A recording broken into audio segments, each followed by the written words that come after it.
welcome to today's video. My name is Ajane. For those of you who are new, I am a medical social worker and I work in an OB clinic. I kind of do like both OB, OBGYN, prenatal care, postpartum care a little bit.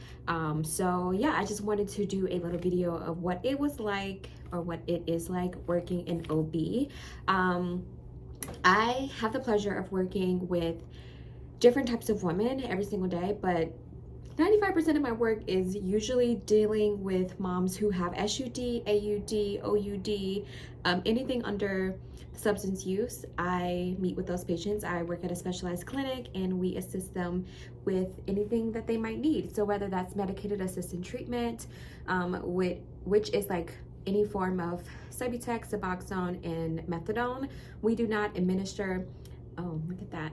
We do not administer any methadone here. There are specific methadone clinics in my city that they have to go and get that.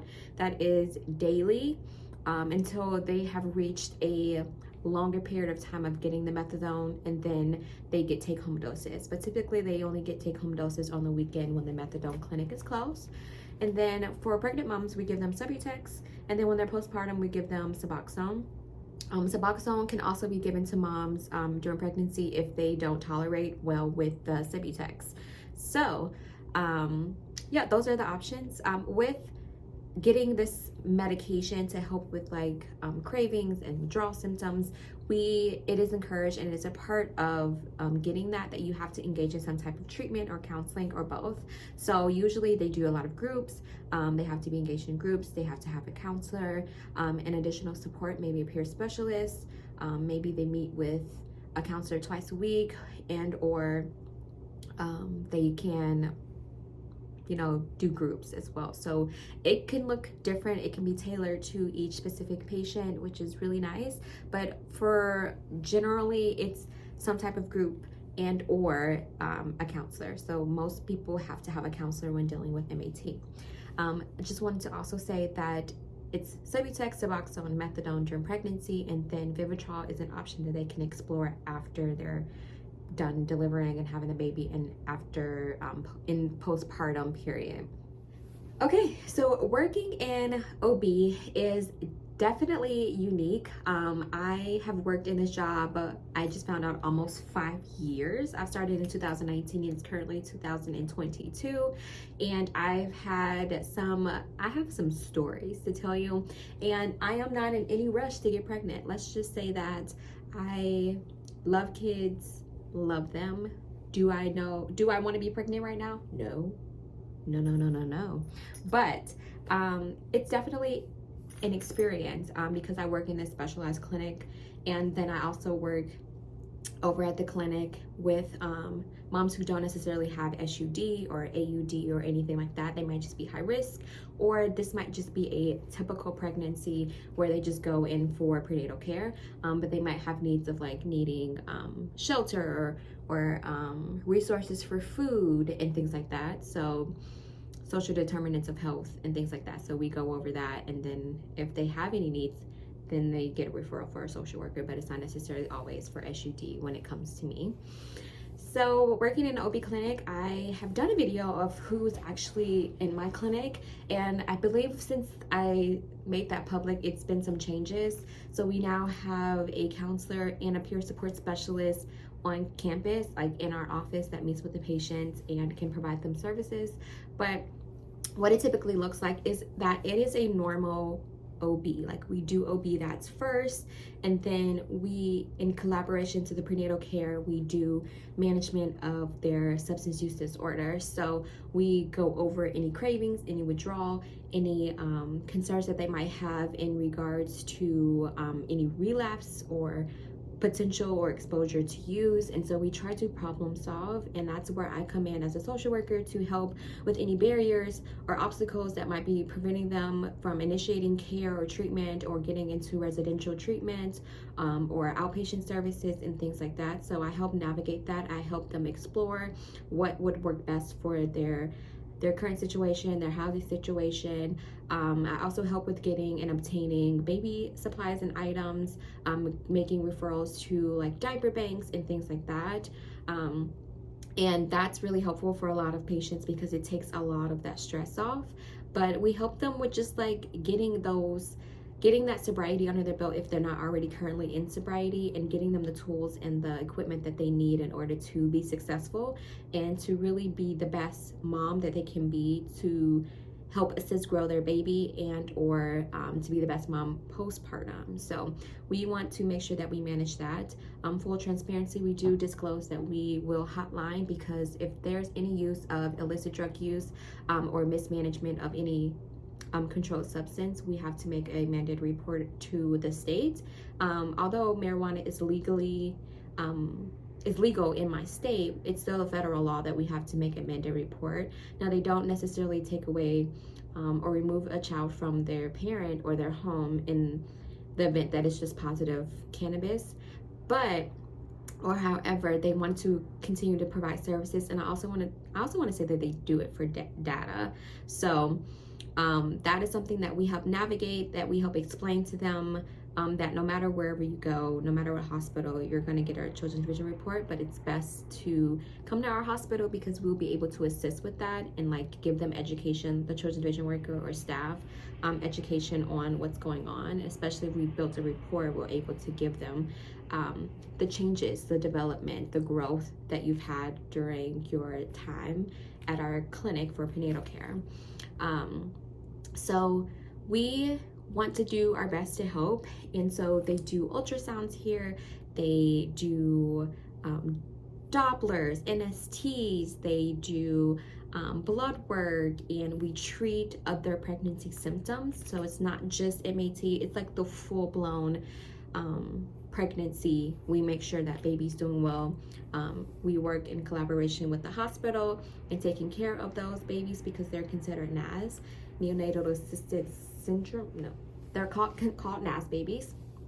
And we do our best to, or opiate exposed babies, substance exposed babies, to make sure that we're able to help manage their withdrawal symptoms from illicit and or substances that we provide for them. So that's that MAT, that's that methadone and that Subutex, Suboxone, that we help manage, make sure that the baby's getting the best treatment that they possibly can, and thriving healthy. So there's some things that we do suggest. We encourage mom and dad and or whoever is the guardian for the baby to be in the hospital as much as possible, to continue to care for the baby as much as possible, because these babies will be a little bit more demanding. They will need a lot more attention and care, a lot more skin to skin, because they're going through withdrawal. So you have to have a little bit more empathy towards these babies, even though their screams are like more high pitched. They have tremors, jittery, high-pitched scream is a part of that. Not being able to be consoled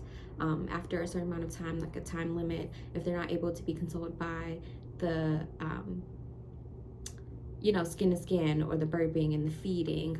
Some babies also have trouble with feeding. So there's like skills that help measure if or how a baby is going through withdrawal. So there's no specific way to tell what the baby is withdrawing from. If a baby is going through some pretty severe withdrawals and not the dark room or the quietness or the skin to skin, consoling the baby, providing them with their needs, if that's still not working, then babies have the option of, babies are given morphine in order to help manage with some of those withdrawal symptoms.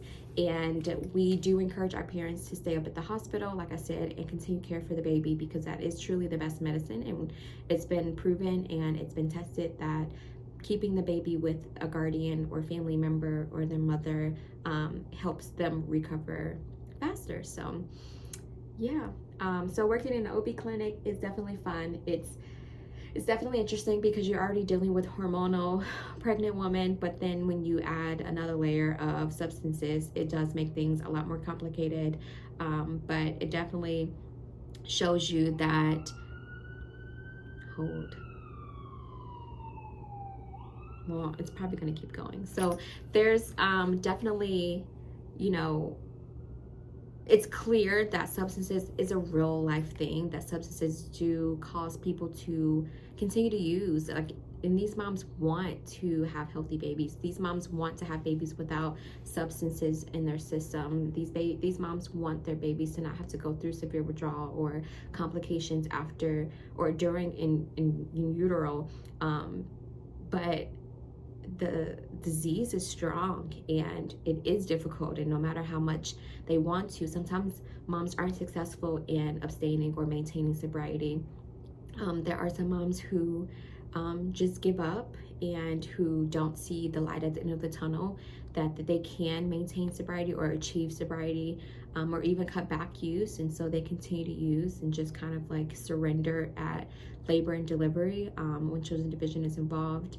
And there are just other extra layers if the father of the baby is using as well, and mom is trying to get clean, and then the dad comes here and he still looks like he's using, or he admits that he's using, and that's stressful for the mom to maintain or try to achieve sobriety when her partner is still currently and actively using. And we do our best to try to help the dad as much as possible, but our focus is on mom and baby, and they're not our patients. So although we try to give them resources and avenues to use for themselves, sometimes it's difficult because our moms, if they're still in a relationship with the fob, they want to be attached to them and want to stay with them, because a lot of treatment centers do not allow couples to stay together, or they separate them, and that is not something necessarily that the couple at the time wants to do, even though it's going to benefit both of them and also benefit their child in the end if both parents are able to maintain or achieve sobriety. And it's just also hard for one person to maintain sobriety if their partner who they love and care about and currently living with is using and still in this lifestyle, and that's triggering, and you're not really putting yourself in the best situation to be discharged home with your baby if you're living with a partner who is currently using and or has drugs in the home. So we go through all of those things. We try to help navigate some of their stressors, some of their barriers, help them with just understanding some of their options and just being transparent and honest with them about what some of the outcomes would be. We can never determine or know what the outcome of discharge will be, or what severity of withdrawal the baby will have to go through until we get there, until we're in that moment. And that's hard for a lot of patients to come to terms with, is that we don't know, and that it's kind of like up to the state to make that decision of where the baby is going to be discharged, and or also then if they want to try to gain custody back or get their children back in their care, they have to go through all of these mandates that Children's Division and the state has required of them, whether that's going through drug court or providing random urine drug screens to get into treatment and maintaining that treatment plan up until a certain amount of time. It could be several months, it could be a year, depending on how the mother or the father go through that process. And so we just try to help navigate that while also dealing with the normal layers of being a pregnant mom, of being postpartum mom, and dealing with all of the natural things that come with being pregnant, and also the natural things of being postpartum, and having these extra layers of stress of Children's Division involvement, family involvement, hospital involvement, longer stays. These babies don't get discharged like 2 days like typical babies do. These babies have to be observed for 5 to 7 days for any withdrawal and or management of their withdrawal symptoms, and so that's a minimum stay, and it can be longer, and some parents aren't used to that, and they have issue with their baby being here this long, especially if it doesn't seem like their baby's going through any withdrawal. But we help navigate that. We try to do a lot of mood management as well. So our nurse practitioners and our MDs can prescribe mood medications. And also we have a psychiatrist in-house that will meet with the patient and prescribe any medications after she's done her assessment and intake, and they create a plan. And then afterward, if the patient is wanting to transfer out postpartum and or she's at that 6-week visit, I help try to manage them with another psychiatrist outside of this house, because they're no longer pregnant. And we do allow some patients to stay postpartum, but they have to be under a certain criteria in order to fit into that category. But it's definitely interesting. It's definitely fun to see some of the babies that we've had. I've seen the mom pregnant and then deliver, and then the baby's 2 years old now, walking around here talking, and it's so weird that I've been here that long to see the development and growth of some of these kids. But it's truly amazing to see some of their moms and their families thrive. And some of our moms initially are very upset about the decision and or the report that we've had to make in order to make, you know, we're mandated reporters, and some of them have come back and there's like, that was the best thing to ever happen to my family, because I've been able to maintain my sobriety, get clean, find good support, and I'm able to work my way up into getting my kids back, and or they have already gotten their kids back. And so there's definitely some success stories, there's definitely some sad stories, some challenges and some difficulties of working in this field. And it's not always easy. It's not always rainbows and pregnant women and newborns and toddlers, you know, in the clinic running around and all happiness. There's been deaths due to exposure to drugs in the home. The parent left the drug out or relapsed and didn't ever let us know. And then we get a call that the baby has passed away, and or co-sleeping situations. And so there's some negatives to this job. It's definitely difficult, and whether you work in a clinic and or hospital like I do, you're going to have challenges and you're going to have difficulties of moms being diagnosed with, you know, cancer or certain diseases that's difficult for them to process, or moms leaving or families leaving the hospital and leaving the baby. So I just wanted to say thank you guys so much for watching the video. If you guys have any questions, or you want me to answer anything specifically or create a video about something about my line of work, working in a hospital, some challenges, some difficulties, some of the good things, some of the benefits that I've found for me and myself as a professional, I would be happy to do that for you guys.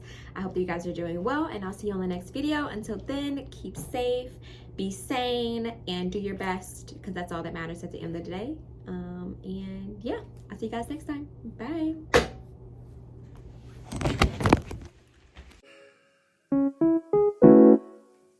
Fuck.